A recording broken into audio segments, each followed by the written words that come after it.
Hi, I'm Mark Tross. This is our series on President's Day. We're in Romans chapter 13, verses 1 through 7. Let every person be loyally subject to the governing civil authorities. For there is no authority except from God, by his permission, his sanction.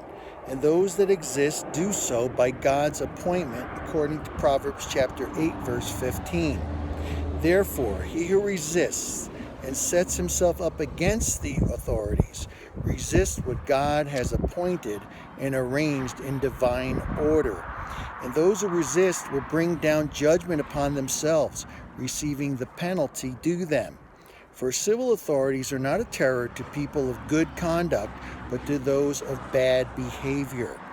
Would you have no dread of him who is in authority?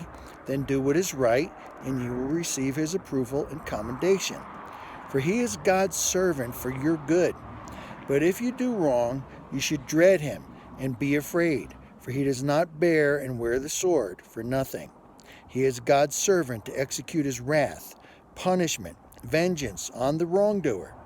Therefore, one must be subject, not only to avoid God's wrath and escape punishment, but also as a matter of principle and for the sake of conscience. For this same reason you pay taxes, for the civil authorities are official servants under God, devoting themselves to attending to this very service. Render to all men their dues, pay taxes to whom taxes are due, revenue to whom revenue is due, respect to whom respect is due, and honor to whom honor is due.